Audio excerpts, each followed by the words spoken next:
Tem tanto filme de Transformer que já foi lançado no cinema que faz com que todos os filmes sejam iguais, mudando um rostinho aqui, um outro rostinho ali e com a mesma cinematografia, com a mesma premissa, tendo sempre a mesma fórmula de você ter um ser humano ali,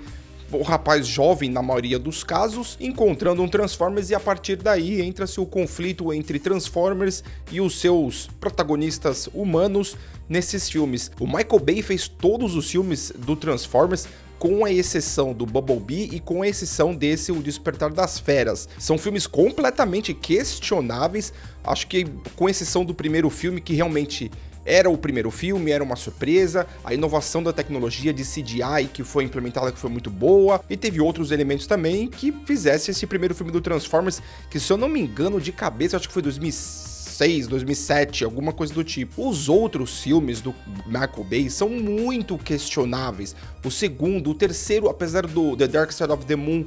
eu gosto um pouco mais desse, eu acho que consegue dar um pouco mais de adrenalina e tal, mas também é bastante questionável. Os dois filmes que o Mark Wahlberg, um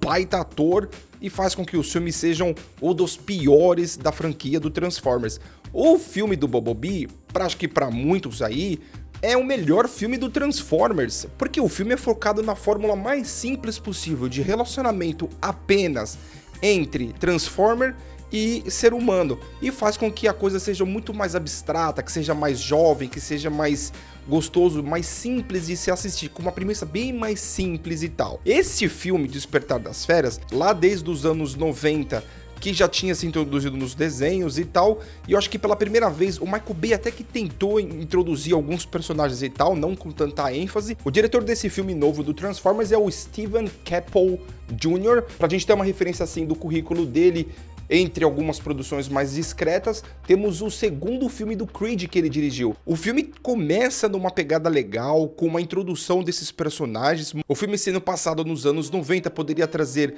uma atmosfera mais diferente e tal, e começou-se muito bem uma apresentação de personagem tanto quanto das feras, tanto quanto dos protagonistas, que é a do Anthony Holmes e o menininho que é o irmão dele, que tem duas atuações muito boas. Se cria uma relação ali de irmãos que acaba se tornando mais interessante, que claro que acaba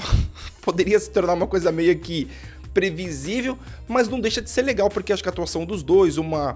mistura de culturas ali que tava super legal, então fez que trouxesse um pouco mais do interesse. E claro que aquele ambiente dos anos 90, eu acho que agrada bastante, né? Faz com que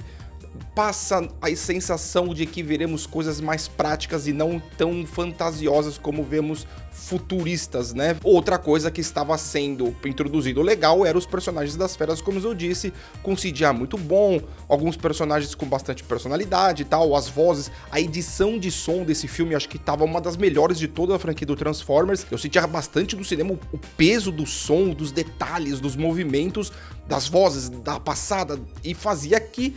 trouxesse assim algo bem mais poderoso em termos de uma edição de som, porque a tecnologia de hoje em dia ajuda para isso. Só que esse filme tem umas falhas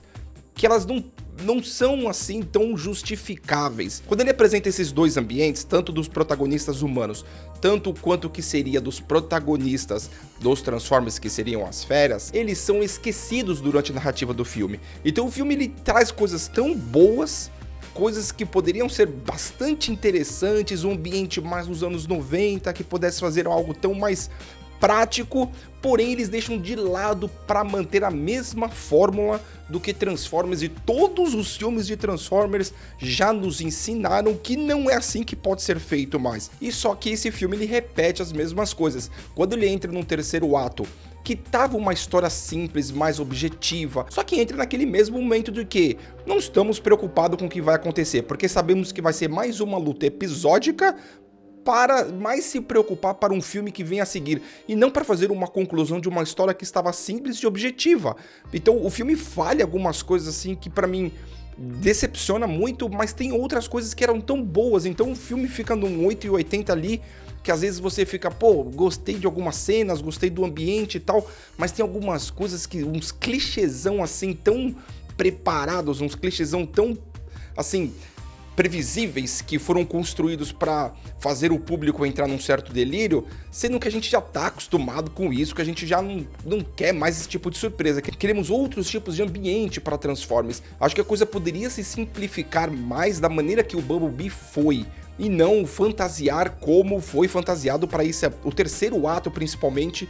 da Despertar das Feras. Depois de 1h15, 1h20 que os animais ali, que o rinoceronte, o King Kong e tal, que começaram a aparecer no filme, eles retornam pro filme depois de um tempo muito longo, e isso decepciona muito, porque eu já não estava interessado em ver Optimus Prime. Claro que eu gosto, é claro que eu gosto do Bumblebee, eu gosto dessas lutas que faz do Transformers, mas quando vem algo novo pra você introduzir as feras e tal, você esquece delas num tempo assim muito longo do filme, que acaba se tornando um pouco decepcionante. Eu dou pra esse filme do Transformers, O Despertar das Feras, uma nota 6. Esse filme tem os seus prós e tem os seus contras, mas fazendo uma nossa lista aqui, quais são os melhores filmes do Transformers ranqueando, claro que os dois últimos são os do Mark Wahlberg, porque é o 4 e o 5º do Michael Bay, o segundo filme do Michael Bay, depois o terceiro filme do Michael Bay, que é o Dark Side of the Moon, junto com esse, o Despertar das Feras. Talvez se eu assistir de novo esse, o Despertar das Feras,